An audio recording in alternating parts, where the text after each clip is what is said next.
మన భారతీయ చరిత్ర యందు పవిత్రమైనటువంటి మార్గములను అనేకంగా ప్రబోధిస్తూ వచ్చింది. भारत का इतिहास ईश्वर की प्राप्ति हेतु अनेक पवित्र मार्ग बताता है. మహాభారత యుద్ధం జరుగుతున్న సమయం నందు 14వ దినము కర్ణుడు నేల కూలాడు. महाभारत के युद्ध में 14वें दिन युद्ध क्षेत्र में कर्ण पराजित होकर गिर पड़ा. పాండవులు తమకు విజయం చేకూరినదని భావించి ఆనందంతో ఉప్పొంగిపోతున్నారు. पांडव आनंद के साथ अपनी विजय का उत्सव मना रहे थे. అలాంటి పరిస్థితి యందు కృష్ణుడు చాలా విచారంగా కూర్చున్నాడు. लेकिन इस परिस्थिति में कृष्ण बहुत विचार मग्न बैठे थे. అర్జునుడు దగ్గరికి వచ్చి, బావా, ఆనందించవలసినటువంటి ఈ సమయం నందు ఎందుకు విచారిస్తున్నావు, దీనికి కారణం ఏమిటి అన్నాడు. अर्जुन कृष्ण के समीप आए और उन्होंने कहा, ये आनंद का समय है, परंतु आप इस तरह विचार मग्न होकर क्यों बैठे हैं? इसका क्या कारण है? అర్జున, సత్యాన్ని నీవు గుర్తించుకోలేకపోతున్నావు. कृष्ण ने कहा, अर्जुन, तुम एक सत्य का बोध नहीं कर पा रहे हो. కేవలం లౌకికము, భౌతికము, ప్రాకృతమైనటువంటి యొక్క విషయాన్ని మాత్రమే నీవు గుర్తించడానికి ప్రయత్నిస్తున్నావు. तुम केवल लौकिक और भौतिक विषयों पर ही ध्यान केंद्रित कर रहे हो. అంతర్భావము, పరతత్వము అర్థం చేసుకోవటానికి ప్రయత్నించడం లేదు. तुम इसका अंतर्भाव और आध्यात्मिक अर्थ नहीं समझ पा रहे हो. పవిత్రమైన భారతదేశము ఈనాడు ఒక మహాపురుషుని కోల్పోతుంది. इस पवित्र भारत ने एक महापुरुष को खो दिया है. కర్ణునికి మించినటువంటి త్యాగశీలుడు మరొకరు కనిపించటం లేదు. इस धरा पर कर्ण से बढ़कर और कोई भी त्यागी नहीं था. ఇలాంటి త్యాగశీలుని ఈనాడు భారతదేశం కోల్పోతున్నది. ఇదే నాకు విచారం అన్నాడు. भारत ने कर्ण जैसा अपना एक महान त्यागी सपूत खो दिया है, इसलिए मैं विचार मग्न हूँ. ప్రాచీన కాలం నుండి భారతదేశము త్యాగము త్యాగం న కర్మణ న ప్రజయా ధనేన త్యాగేనైకి అమృతత్వ మానసు అని వేదం కూడాను ప్రబోధిస్తూ వచ్చింది. प्राचीन काल से ही भारत देश ने त्याग का संदेश दिया है. ना तो कर्म से, ना ही संतान से, ना ही राज्य से, ना ही धन से. यदि अमरता प्राप्त हो सकती है तो केवल त्याग से. అర్జునుడికి కొంత సందేహం కలిగింది. अर्जुन को थोड़ा संदेह हुआ, అతనికంటే త్యాగశీలుడైనటువంటి వారు మరొకరు లేరా ఈ దేశంలో? क्या इस देश में सचमुच कर्ण से बड़ा कोई त्यागी नहीं है? కృష్ణుడు చెప్పాడు, ఉండవచ్చును, కానీ నా దృష్టి యందు కర్ణుడి కంటే మించిన త్యాగశీలుడు మరొకరు కనిపించడం లేదన్నాడు. कृष्ण ने कहा कि ये संभव है, लेकिन मेरी दृष्टि में कर्ण से बड़ा उदार और त्यागी कोई नहीं है. అతని పేరే దానకర్ణుడు. कर्ण को दानी कर्ण या दानवीर कर्ण भी कहते हैं. ఇట్టి దానం చేసినటువంటి వాడు ఒక కర్ణుడు మాత్రమే. इस प्रकार का दान करने वाला सिर्फ कर्ण ही है. కానీ ఇంకా కొంతకాలం ఉంది, కొంత సమయం ఉంటుండాలి, నీవు నా వెంట రమ్మన్నాడు. कर्ण के जीवन के कुछ क्षण बाकी थे. कृष्ण ने अर्जुन से अपने पीछे आने को कहा. కృష్ణుడు అర్జునుడు బ్రాహ్మణ వేషమును ధరించారు. कृष्ण और अर्जुन ने ब्राह्मण का वेश धारण कर लिया. చిమ్మ చీకటికి రమ్ముకున్నటువంటి ఆ యుద్ధ భూమి యందు కర్ణ కర్ణ కర్ణ అని పిలుస్తూ వస్తున్నాడు కృష్ణుడు. कृष्ण अंधेरे से भरते हुए युद्ध के मैदान में पहुंचे और उन्होंने पुकारना आरंभ किया, कर्ण कर्ण कर्ण. ఇక్కడ పడ్డాడు కర్ణుడు. ఎవరు వారు, ఎవరు వారు, నేను ఇక్కడ ఉన్నాను అని జవాబిచ్చాడు. कर्ण ने दूर से उत्तर दिया, कौन है, कौन है, मैं यहाँ पर हूँ. కొన్ని నిమిషాల్లో ఇంకా ప్రాణం విడుస్తాడు. कुछ ही पलों में उसके प्राण निकलने वाले थे. ఆ శబ్దంను పురస్కరించుకొని కృష్ణుడు అర్జునుడు కర్ణుడి దగ్గరికి వెళ్ళారు. कर्ण की आवाज को खोजकर अर्जुन और कृष्ण वहां तक पहुंचे. ఎవరు స్వామి మీరు, ఏ నిమిత్తమై ఇక్కడికి వచ్చారు అని ప్రశ్నించాడు కర్ణుడు. कर्ण ने पूछा, आप कौन हैं, आप यहाँ क्यों आए हैं? నటన సూత్రధారి नटन सूत्रधारी कृष्ण. భగవంతుడు అనేక విధములైనటువంటి యొక్క నాటకము ఆడుతూ వచ్చాడు. भगवान अनेक प्रकार से नाटक खेलते आए हैं और ये सुनिश्चित करते हैं कि नाटक पूरी तरह से सफल हो. భగవంతుడు ఏ సమయమునందు ఏ కారణ నిమిత్తమై ఏ కర్మలు ఆచరించునో అది ఎవ్వరికీ తెలియదు. ये कोई भी नहीं कह सकता कि भगवान किस समय किस कारण से क्या कर्म करेंगे. కాలకర్మ కారణ కర్తవ్యం అన్నీ కూడాను ఒక విధమైనటువంటి ప్రబోధనే. प्रत्येक समय प्रत्येक स्थान पर भगवान के कर्मों व प्रभाव के कारण कुछ ना कुछ सीख प्राप्त होती है। ప్రబోధనగా ఏదో ఉపన్యాసములు చేయటము లేక ఇంకే విధమైనటువంటి ఒక నామములు ఉచ్చరింపజేయటము ఇలాంటిది కాదు। उनके प्रबोधनों से आशय केवल उपदेश देना या नाम जप नहीं होता। ఏది చెప్పినా అది ఒక ప్రబోధనే। वे जो भी कहते हैं वह एक प्रबोधन यानी सीख ही है। అలాంటి మాటల లోపల కృష్ణుడు చక్కగా తన యొక్క దీనిని ప్రదర్శిస్తూ వచ్చాడు। कृष्ण ने अपने अद्वितीय तरीके से सीख दी। కర్ణ నా కుమారునికి వివాహం చేయ తలంచాను। कर्ण, मैं अपने पुत्र का विवाह करना चाहता हूँ। కొంత నాకు బంగారు కావలసి వచ్చింది। मुझे कुछ स्वर्ण चाहिए। కర్ణుని తప్ప మరొకరిని నేను ఆశించనని నాలో నేను ప్రతిజ్ఞ చేసుకున్నాను। और मैं इसके लिए केवल कर्ण से ही आशा कर सकता हूँ, किसी और से नहीं। కర్ణుడు యుద్ధ భూమిలో ఉన్నాడని తెలుసుకుని నేను ఇక్కడికి వచ్చానన్నాడు। मैं भली भांति जानता हूँ कि कर्ण इस समय युद्ध क्षेत्र में इस अवस्था में है और मैं इसीलिए यहाँ आया हूँ। నేను ఒక బ్రాహ్మణుడు అన్నాడు। मैं एक ब्राह्मण हूँ। కనుక స్వామి ఈ కించిత్ బంగారు నిమిత్తమై మీరు ఈ చిమ్మ చీకటి లోపల ఈ యొక్క యుద్ధ భూమికి రానక్కర్లేదు కదా, నా ఇంటికి వెళ్ళండి, నా భార్య మీకు కావలసినంత బంగారు ఇస్తుంది అన్నాడు। कर्ण ने कहा कि स्वामी, आपको इस अंधेरे में, इस युद्ध भूमि में स्वर्ण मांगने के लिए मेरे पास आने की क्या आवश्यकता थी? आप मेरे घर जाकर मेरी पत्नी से भी स्वर्ण ले सकते थे। భగవంతుడు పరీక్షల లోపల ఎట్టి దయాదాక్షిణ్యములు కూడాను చూడడు। भगवान जब परीक्षा लेना चाहते हैं तब वो दया और करुणा से ऊपर उठ जाते हैं। కఠినమైనటువంటి పరీక్షలు కూడాను ఇస్తుంటాడు। वे कठिन से कठिन परीक्षा लेने को तैयार रहते हैं। సమయ సందర్భమును పురస్కరించుకొని తన పరీక్షలు కూడాను ప్రభావాన్ని పెరుగుతూ ఉంటాయి। समय और परिस्थिति आने पर परीक्षा होगी, ली जाएगी।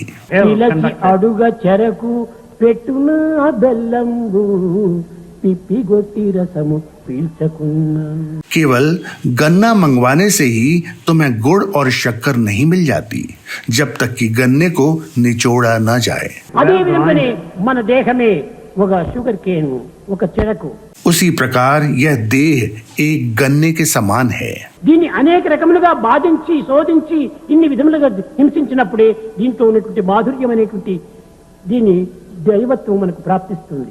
गन्ने की ही तरह देह को भी भली भांति निचोड़ा जाना चाहिए ताकि दिव्यता का मधुर रस प्राप्त हो सके। కానీ అనేక మంది ఈ సత్యాన్ని గుర్తించుకోలేక భగవంతుడు ఎందుకు నన్ను ఈ విధంగా పరీక్షిస్తున్నాడని వాపోతుంటారు।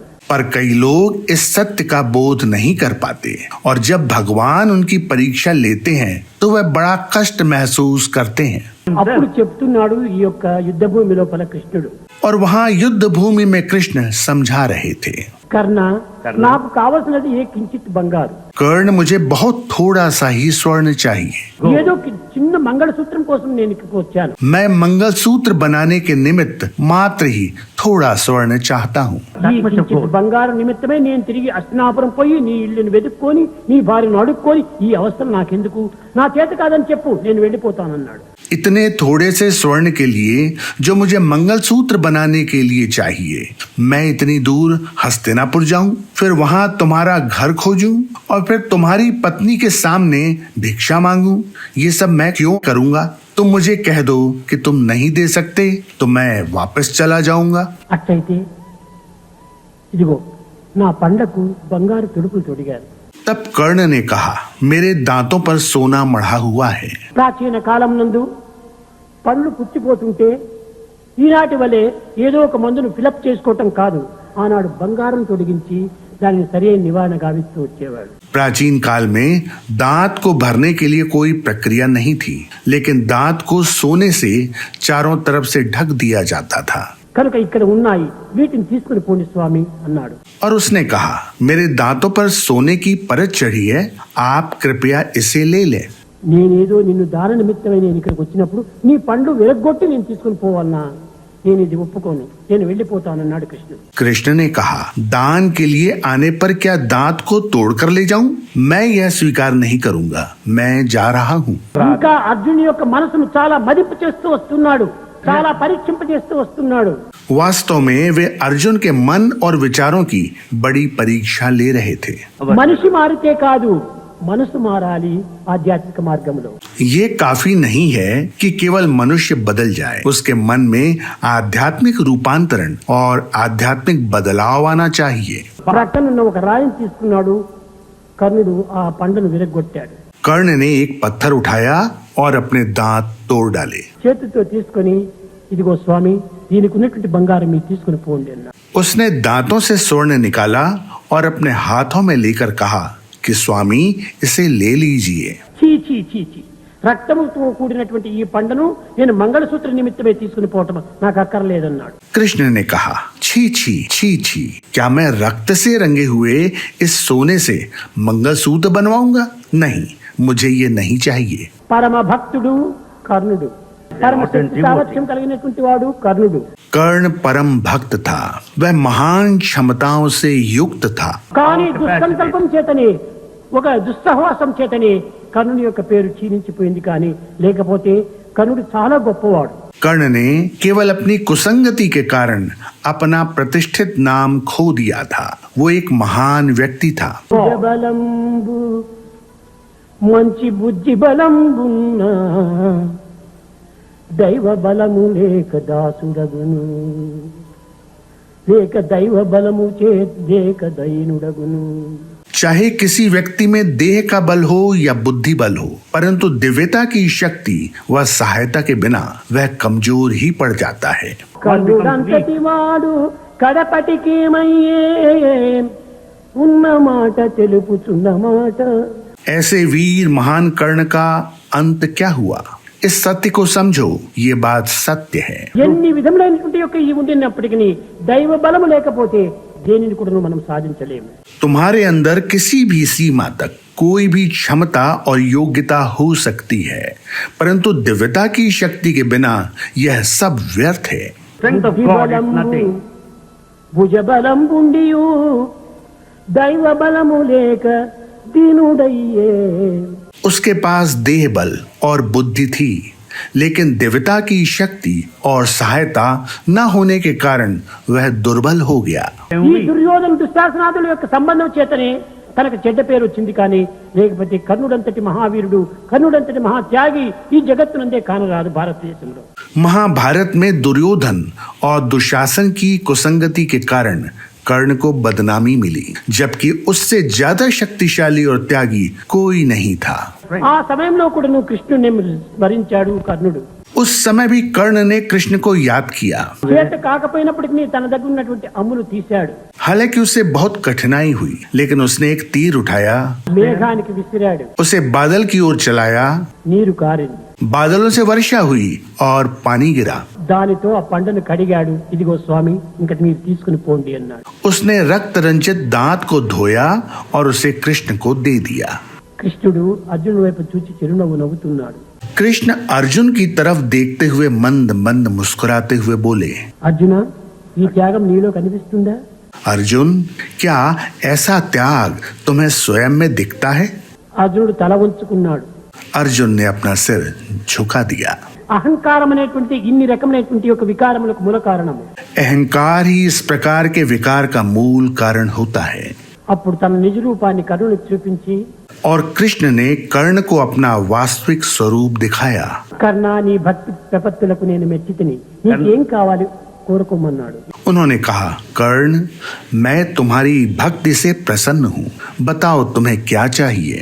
ఆ సుందర స్వరూపాన్ని చూచినటువంటి యొక్క కర్ణుడు, స్వామి, నా అంత్య సమయం నందు నీ సాక్షాత్ స్వరూపాన్ని చూపించినటువంటి సమయం లోపల నాకు కావలసింది మరొకటి ఏముంది? कर्ण ने कहा, स्वामी, अपने अंत समय में मैं आपका यह सुंदर साक्षात स्वरूप देख पा रहा हूँ. इससे अधिक और मुझे क्या चाहिए? నిన్ను చూస్తూ నేను కన్నులు మూయటం ఇదే నా యొక్క అదృష్టం. ఇంతకంటే నాకు మరొక కోరిక లేదన్నా. मुझे ये परम सौभाग्य मिल रहा है कि मैं आपके सुंदर स्वरूप को देखते हुए अपने प्राण त्याग रहा हूँ. యద్భావం తద్భవతి అన్నారు ప్రజలు. जैसे भाव होते हैं वैसा ही होता है.